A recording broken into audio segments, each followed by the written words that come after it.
in this video, a fabulous privacy decentralized project meets another fabulous decentralized privacy project. In fact, I'm going to be doing 2 videos where fabulous decentralized privacy projects meet other fabulous decentralized privacy projects.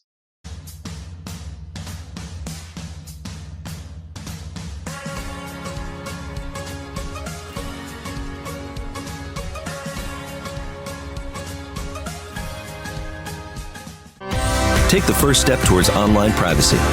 Get NordVPN. I invested £25,000. Today, that investment is worth £5 million. Say hello to our hero, the Hydrogen Energy Release Optimizer. Limitless power, zero emissions. Hi everybody, this is Crypto Rich, working with you to get rich with crypto, filling our pockets with crypto profits. I am joined by Jason, who is one of the team, the business dev at Komodo, and also connected to Pirate Chain and also connected to Atomic Dex. I'm also joined by Logan, who's one of the crew at Shade Protocol, which is born out of the Secret Network ecosystem. Now, before I introduce them, please subscribe, follow me on Twitter, CryptoRichYT, join my official Telegram announcements channel. And if you're watching this on YouTube, there is so much that you're missing out that I put on Odyssey that doesn't see the light of day on YouTube, because YouTube's a little bit sensitive and touchy. So please subscribe to me on Odyssey, bit.ly/CryptoRichOdyssey. All right, guys, thank you so much for making yourselves available. And I think this is the first time the 3 of us have done a video together. And I want to give a mention to the Blockchain Privacy Security and Adoption Alliance. Komodo is a member of the Blockchain Privacy Security and Adoption Alliance, and so is Pirate Chain. And we're going to be doing a video where Shade Protocol meets Pirate Chain, but this one is where Shade Protocol meets Atomic Dex. So, Logan, do you want to start by saying a little bit, what is Shade Protocol and where it sprung from? And then we'll come to you, Jason, and talk about Komodo and Atomic Dex. Yeah, for sure. Excited to be here, Rich. Looking forward to the conversation. But Shade Protocol is built on Secret Network in the Cosmos ecosystem. And Secret Network is one of the first live mainnet blockchains that has privacy-preserving smart contracts used in trusted execution environments, TEEs, on SGX. And Shade Protocol leverages that technology. We really believe that privacy is contingent on, or DeFi is contingent on privacy. So without privacy, you're not really ever going to be able to have a holistic DeFi ecosystem. So that's the basis of Shade Protocol. We've got a whole suite of DeFi applications that I'm hoping we can get into in this conversation, but that's the large overview right there. Great, thank you. And I have covered Shade Protocol before, and I've also covered Secret Network. And Secret Network uses different privacy technology to Pirate Chain. And I'll just say what my understanding of Secret Networks, it's a smart contract blockchain, so it allows for instructions and stuff. But there's a trusted encrypted environment. It's like a box that secret things happen and all the DeFi transactions happen in order to maintain financial privacy. And the token for Secret Network is SCRT, and you can get it from Osmosis Dex, but also SecretSwap, and I think Binance and some centralized exchanges as well. Okay, right. And Shade is only runs on the Secret Network, so you get it from was it SecretSwap? What are the other ones? We're on Osmosis Frontier currently, and then SecretSwap and SiennaSwap on the Secret Network. You can acquire Shade right now. Oh, Shade is on Osmosis? On Frontier. Yep. When was this? There's a small pool that a community member spun up on Frontier. It's their open platform. Yeah, no, I use any liquidity pools. Okay, I didn't know. I use Frontier all the time. All the time. Frontier is great. It's wild, but I use it all the time, right? And they're super interesting projects. Yeah, very, very, very good, neat project, and it's the main DEX for the Cosmos ecosystem project. I didn't know Shade was in there. Okay, well, I'm gonna have to put some money in that pool to get some more Shade. I do have Shade, by the way. So just to love to hear it. And I have Secret as well, and I have Pirate Chain, but that's for another video. Right. Okay, Jason, Komodo and really the Atomic Dex. But let's start with Komodo. Komodo is one of the older projects in the space. The Komodo project itself launched in 2016, right after Zcash released its zero knowledge proofs, its Zk Snarks implementation. But its history actually extends even before that, with projects Bitcoin Dark and NXT, where we built a lot of the predecessor technologies that we're currently using in Komodo today, including Atomic Dex. Atomic Dex is a cross-chain atomic swap decentralized exchange. So this allows two parties to exchange trustlessly between blockchains. So there's no wrapping involved, there's no bridging. It's directly peer-to-peer.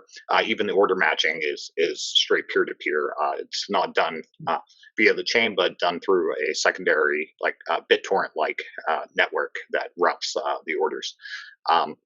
So this type of exchange has some benefits because there is no wrapping. There's no chance of like a bridge hack, stealing everybody's coins like we've seen happen tons of times over the past couple of years to the tune of billions of dollars in damages.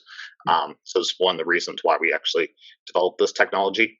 One of our first forays into this actually was in bridging technology back in 2014 with a project on NXT called Multi-Gateway. And we saw a lot of these types of issues happen even back then, where people were trying to exploit the system to, either print fake coin or fake tokens to get people's real coins or some other types of exploits. So we switched from that method to the atomic swaps because the atomic swaps, it's literally in the name, like the word atomic refers to that either transaction in the database happens or it doesn't, right? And if it doesn't, both funds get rewinded back to their original parties. So there's no chance of losing funds in the swap. Right. Okay. Now, if I draw parallels with SecretSwap or Osmosis, Osmosis Dex runs on the Cosmos blockchain. I know Cosmos is a little bit different to other platform protocols, but nevertheless, it uses the IBC. So any asset that to be traded has to be ported over onto the IBC, so you can transact with ETH, but ETH has to be wrapped onto the IBC and go through a bridging process, and that involves a centralized structure. So then I can exchange with Atom or wrapped ETH on Osmosis, or wrapped Bitcoin and wrapped ETH on Osmosis, which is a decentralized exchange. Same with, and I think with SecretSwap I could do secret and wrapped Monero. But again, that requires a bridge, which is a centralized point of failure, because it can be hacked and somebody can take out all the locked Monero tokens, Monero coins in there. Whereas Atomic Swap is you send me your Bitcoin and I will send you my ETH that we've agreed, the amounts that we've agreed, and it either goes through for both of us or it doesn't go through at all. Correct, yes. Yes. So Logan, any questions, anything you want to know about it? Yeah, so we've looked into atomic swap technology before, and obviously atomic swaps have been around for a while, and it's a pretty staple technology if you're really on that peer-to-peer side of blockchain in general. But I would love to hear kind of about your specific atomic swap on Komodo, what sets it apart a little bit from any others, or if there are any innovations that you've reached with this atomic swap. Sure. There's with the atomic swap technology that's out there, there's only a few projects like Liquality and Jelly Swap, and there's a couple others out there, BlockNet and stuff, that do the similar type of swaps that we do. That term has unfortunately been co-opted by a lot of projects to not mean cross-chain swaps, but rather atomic swaps happening on the same chain, which is just like a normal trade. It's what we would say. Yep. There are other projects out there. What differentiates us? There's a couple things. One I mentioned is the decentralized order books. So our peer-to-peer order book network isn't done via the blockchain. The reason being is because early on, I want to say 2016, 2017, we originally did that method that other projects were using. And the problem ended up being that while it scaled for number of trades, it was very difficult to actually match two orders on different blockchains. So it would take an enormous amount of time just finding the other peer.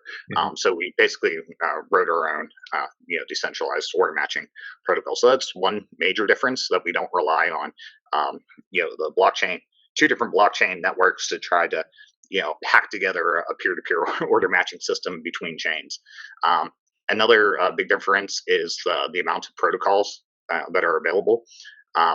Atomic Dex by far has the most available. Most other projects only have like Bitcoin, ETH, a couple other coins. Where Atomic Dex has hundreds of different coins, many different EVM platforms. Cosmos is actually atomic swappable now. I'm not sure if that's in the current version or if it's about to be released to the public, but I know we demonstrated at Cosmos first down in Colombia a few months back. So that's another major difference would be our web application. Now, other atomic swap protocols do have web applications. However, there's some differences. Namely, the one I'm familiar with is JellySwap, and they actually require you to withdraw that final transaction. So, to actually get the final coins to spend, like you need to, manually issue a withdrawal through their site, where an Atomic Dex that doesn't happen, it just automatically clears through. And that's a big benefit, I would say, because like a lot of, at least from what I've looked into, a lot of regulatory issues and stuff come when you're holding somebody else's coins, right? And like projects that use wrap tokens, or projects like I mentioned with JellySwap, that final step, they're holding the coins before you can actually get full possession of them, is that's a liability waiting to happen. Because somebody hacks it, then all hell will break loose in the community. So we took a lot of care to make sure that we don't have any hands on at any point in the process, whether it's the order matching or the swap or withdrawals or anything. Like, we don't touch it at all. It's pure peer-to-peer trading mechanism. Yep. And just on that, so I can set up an account. There's no KYC, no email sign up. I can set up an account with a seed phrase, a new one, or import one, and I can do that on Android, iOS, desktop, and web browser, and it can be the same account across all four, and Linux as well, all five platforms. Then the other thing is what you said now is it's my wallet to your wallet. There's no escrow service. There's just nothing in between. It's direct, fully peer-to-peer. And then when you said about the different protocols, these are the ones that I know. There's all the main UTXO coins, pretty much, right? Although liquidity may be low because it's still a growing project. So Bitcoin and Litecoin. It's still in beta. We're constantly making updates. We're in the process of refactoring the API, adding a bunch of different features that are going to be tying into the atomic swap process. Actually working on developing atomic swap variations as well. So Atomic Dex, its liquidity is a bit low, but take in mind it's still very cutting edge and stuff. And we expect that to build over time as it becomes more finalized. Well, I mean, Komodo's not a flash in the pan. It's been around for a while, right? Yeah, and we've seen what has happened to projects that just try to throw something out there real quick, to get everybody's money or get the hype or whatever, and it never ends well, right? They end up getting hacked, or some internal issues, and they fall apart or whatever. So slow and steady wins the race. Yes. So anyway, so it's got the main UTXO coins. So Bitcoin, Litecoin, Bitcoin Cash, and a few others. Then you've got Ethereum and ERC20, Binance Smart Chain, Quantum Assets. Is that right? And any Qtum, yep. Qtum, sorry. IBC, it'll be Cosmos and IBC enabled, so I can go from Atom to Pirate Chain should I wish to do so. Any other protocols on there? There's like a dozen different of these EVM style chains and all their tokens. So like Polygon, Heco Chain. There's a bunch of others that I can't even remember the names. like we're hundreds, if not like thousands of coins, let alone tokens into integration. So it's definitely the most versatile of all the atomic swap protocols out there. Right. So Logan, does that answer your question? Yeah, that really does. I think that's some super impressive innovations there, because a lot of times you're right, when you're looking at atomic swaps, there's either an extremely limited number of tokens, or if there is a larger number of tokens, it takes a long time to find that direct peer-to-peer transfer match there. So to have the ability to have that done automatically, as well as over such a wide variety of tokens and chains, is super impressive. I know from the Secret Network side of things, for a while at least, there was an atomic swap between Monero and Secret. I'm not actually sure off the top of my head if that's still live, but again, that's an example of it's an atomic swap, but it's just one chain to one chain and one token really to one token. So a very, very limited use case in that sense. But when you start to broaden the horizon of the technology on something like an atomic swap, it really quickly becomes more and more useful for individuals. Yeah, that's exciting. Yeah, and also in projects as well. Like one of the things that we see is like a lot of these new projects who are just starting out and stuff. They don't have any place to trade, and if you try to get on a centralized exchange or something, it's costing tens and hundreds of thousands of dollars to get listed. And if you just aren't on a chain with like an AMM style Dex, then you're kind of SOL, right? You have to figure out something, to get your coin exchangeable, with others. So the atomic swap, the atomic Dex actually, kind of helps these smaller projects out because they can be integrated in, pretty easily, as long, if they're UTXO coin, they have to follow like the Bitcoin, script, protocols, and EVM, chains are pretty easy to add as well. So it definitely, that's the other benefits. Like small projects can, have a place to exchange, and it's a wallet too. So it's like, you get a wallet and a place to trade all in one spot, and which is phenomenal for a small project. I mean, I wish we had that type of thing back whenever we started in 2016. So I just wanted to add that in there. 100%, yeah, and we're launching Shade Swap in the next couple of weeks here, our decentralized AMM non-secret network, and we've had a whole lot of time spent looking into different bridges, into the regulatory risks surrounding that, and we're working with Axelar to bring EVM assets over to the Cosmos, and then obviously IBC solves for the bridge risk within the Cosmos. But it is a really difficult problem every time you open up a new chain that's not IBC connected, of solving for what's going to be compliant in the long term and also what's going to minimize bridge risk for our users. Because every chain you add coming into a new protocol built in a new ecosystem increases risk for users that are transferring from any of the other ecosystems. So it's really cool to see. I think my vision for the long-term future of DeFi, I think, one, Shade Protocol is kind of building that. We've got our suite of decentralized applications, but I really do envision a state where there's many different applications that all have different use cases very specifically, whether it's atomic swap for direct peer-to-peer transfer in between chains to mitigate bridge risk, or it's individuals that are in IBC and using something like Shade Swap and the safety privacy functionality within that, possibly bridging assets from Ethereum to get that privacy wrapping over in Shade. But atomic swaps are definitely that very much safety and regulatory niche that's going to be necessary in the long term. Yeah, well, I think what I can hear in what you said, Logan, it provides diversity and hedging. So I could, with Shade Swap or currently with Frontier or SecretSwap, transact with Atom into one of the other assets on those dexes, but the Atom I could get from Atomic Dex by doing a Bitcoin to an Atom swap as soon as Atom goes live on Atomic Dex. And then the thing for me that I'm excited about is the possibility of other IBC-enabled projects like Secret, like Osmo, like Shade being available on Atomic Dex. Because then people can access it without having to go through any sort of KYC gateway and get into DeFi that way. Absolutely. Yeah, the KYC and regulatory compliance kind of framework is slowly developing, and we're starting to learn more and more about what works and what doesn't. And there's regulations and proposals that are coming down the line in a bunch of different countries. But kind of as we play in this space, pre-official regulation in a lot of places, there's several different options that are currently presented in the space that all provide a really safe kind of framework for what hopefully will be future-proof. And privacy has a place in that. Atomic swaps, peer-to-peer, have a place in that. Even centralized exchanges have a place in that.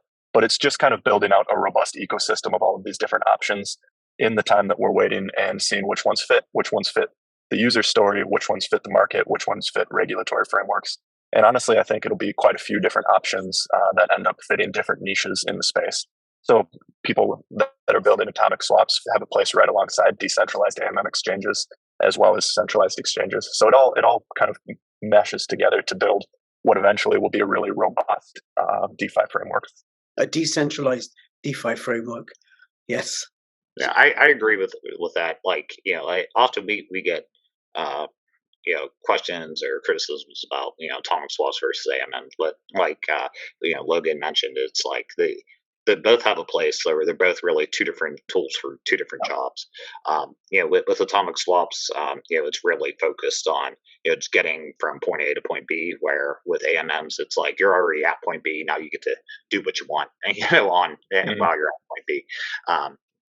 With atomic swaps, we also see a good future with different variations that are currently not existing right now, that really have only been touched on in some white papers. If you want to dig through cryptology, at IACR, website. But like, for instance, like think an atomic swap, but designed as like a forward contract, and we think this could actually have a good future. There's several other kinds, like atomic swap loans as well, in different kinds of derivatives contracts. But just like the regular atomic swap, these are happening cross chain. So it's not like you're bringing a coin on. The first one I mentioned, like an atomic swap forward contract, I think. Like, I personally think this has like a really big real world use case. Most of the world, I know we're all in the tech sphere, but most of the world's still like agrarian. A lot of farmers and such, and they don't have access to simple things like forwards contracts. Like some farmer in middle of Africa somewhere, he's just kind of has to take what the wholesaler is willing to give him. Where nowadays, even in the middle of Africa with satellites and stuff, and everyone having a cell phone now, they can engage in like a forwards contract with several different suppliers, or at least post their offer and stuff, and everything could be done on chain. And there's also been efforts, not on Komodo'S part, but another project there on Ethereum called Claros, where they work with decentralized arbitration. So if we start using our blockchain tech for real world contracts and real world things, there has to be a way to enforce it in the real world. We could do only so much in on chain. Like, you can't force somebody to deliver their corn crop on the blockchain. You can maybe make them post collateral or whatnot, but that doesn't help somebody who's expecting to receive a shipment of corn. Okay. Like they just tying on what Logan said, there's a bunch of different things, different texts and stuff. They all have their own unique use places, and that there's definitely a bright future for both atomic swaps and with AMM style technology. Yep, absolutely. Okay, so I think we've given a sort of overview of Atomic Dex and what's available out of that, and then I have covered Atomic Dex, and you can go and watch my videos on that. Jason, is there anything you want to ask Logan about Shade? And then also a little bit about Silk, but Silk gets a little bit complicated, at least it is for me. But Jason's smarter than me. So I was just wondering about, because I was reading about like the multi-collateral like basket, and also about the, I'm not sure if it's called secret bonds or if they were shade bonds. Right? Bonds, You can explain a little bit about those. Start with a broad overview of Shade and Silk. Yeah, for sure. So Shade Protocol in general is a suite of privacy applications, privacy-preserving DeFi applications that all interoperate and accrue value back to the Shade token and help lend to Silk Stability, the stablecoin. Currently, we have a staking derivative out, the largest staking derivative on Secret Network, and we've got a bonds product portfolio page. Coming soon, we've got Silk, the stablecoin, the lending protocol or the lending application that will mint it, and Shade Swap, our decentralized AMM. So that's kind of a general overview of the whole suite of applications. All of them have percentage fees, or some of them have percentage fees that accrue back to the DAO, accrue back to stakers, and accrue to Silk Stability. So all of these different value accrual mechanisms end up pushing all towards centrally stability and value for Shade. So that's kind of the overview. I'm happy to get into any of the applications. Maybe we can focus on Shade Swap. Sorry, yeah, it's a little bit of a question about on the DAO portion. I'm sure you heard like what happened with in Wyoming, and they're starting to pass rules for the DAO. There, how DAO structures have to operate. And I was wondering, like, have you guys what's your thoughts on that the whole situation? Because it's not just that one state; it's going to be many places that are launching rules for DAOs, if you will. Correct. Yep. That's a good question. We've got a couple legal teams that we advise with, as well as a couple specific DAO focused governance teams that we advise with as well. So we're trying to keep as close to the pulse as possible on the entire legal framework around DAOs, around stablecoins, and around tokens and securities models. So we're hopefully as close as we can be to the heartbeat on everything. Realistically, I think there is a strong future for the DAO model, for the decentralized organization. So I don't expect that it will get legislated out in any fashion. But there is definitely, for every protocol that considers themselves a DAO, significant risk tied to the contributing team and where they're located and how they're centralized. Because a lot of times there's teams where, say, 50% of the work on the protocol is done by one team that's based in one state under one company. So it really depends on how you're setting things up. And a lot of things that you can do to mitigate that, even just begin with having your code be open source, having multiple contributors that are allowed to and able to edit code, build applications in an open source way, and having your code right there for everyone to look at, having your code there for people to build on and iterate on if they want. So that's a big piece of that as well. And then having a robust governance framework is also going to be super important for a protocol. I can't claim to be an advisor on I don't expect we're really focusing on those two things of open source code and having a wide range of contributors to the protocol. I myself work for a company that's a contributor to Shade, along with a bunch of other entities. So we've got multiple teams contributing to the protocol, and then on the other side of things, we have a governance framework being built out. And already at this point, a lot of decisions are made on the governance level. And eventually we're really pushing to move everything towards as full decentralization as we can. Yeah, I was just wondering. I wasn't, trying to, stick with any question or something. No, that's all good. No, it was a good question, Jason. It was a good question. It's a big issue coming in crypto here soon. It is. How are they going to treat them? Will all for instance, I know in the U.S. there's different organizations like investment clubs, for instance, or co-ops and stuff where each member has to vote and stuff. And if you've ever been in a blockchain voting thing, trying to get everybody to do something is impossible. So, Yep. So it was like. Yeah, I guess we just got to kind of play it by ear, just to see what's happening. But yeah, I agree. Just trying to decentralize it out, especially since if there's a problem with one team in one jurisdiction in the world, another team can pick up slack and completely opposite jurisdiction. Yeah, and the decentralization piece is beneficial for everybody in that sense as well. Exactly, it's not just a compliance thing of wanting to be decentralized. It has many benefits, just like that. But great question. I have a question for you, Logan, right? So I'm clear about the benefit and the value of Atomic Dex, what it provides, that pretty much anybody in the world can download go on a browser or something. If they use a VPN, they can use Atomic Dex to transact peer-to-peer, no KYC, no sign-up, completely secure, no third party, no escrow, nothing like that. Why would anybody want to use the Shade ecosystem? Now, I say this, and I remind you that I do own Shade, and I want more Shade. But what's the great thing about Shade versus any other ecosystem within the Cosmos, within the IBC protocol?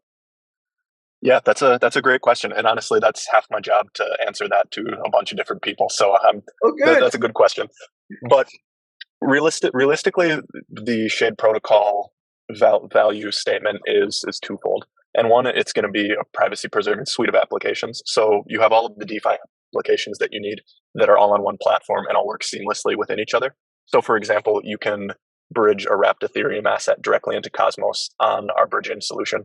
And then you can go to the app sidebar, you can click a button and you can go over and buy Shade bonds, or you can wrap the asset so it's privacy wrapped. or you can switch it to swap and turn it into another IBC asset. So having those applications all at your fingertips is going to be one of the value adds. But the second one is privacy preserving. So the Secret Network specifically has technology that allows your privacy preserved transactions to also be auditable. So retrospectively, you can go back and view your transaction history on a wallet.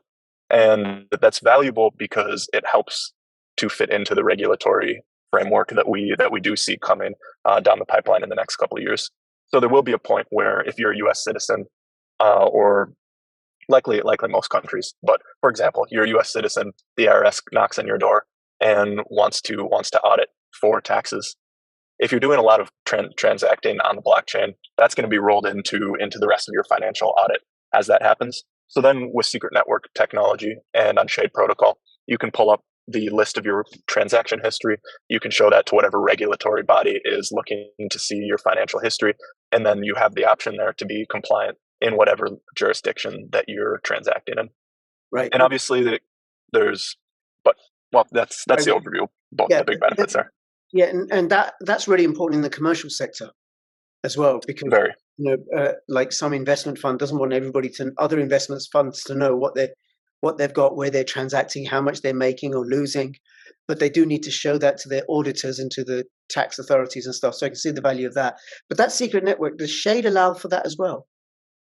Shade does. So Shade, as an application built on Secret Network, leverages all the same privacy technology there.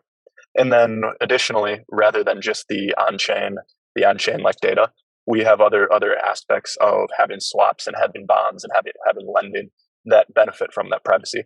So for example, a big issue on Ethereum is MEV, minor extractable value. And we're actually MEV resistant on our DEX specifically because it's privacy preserving.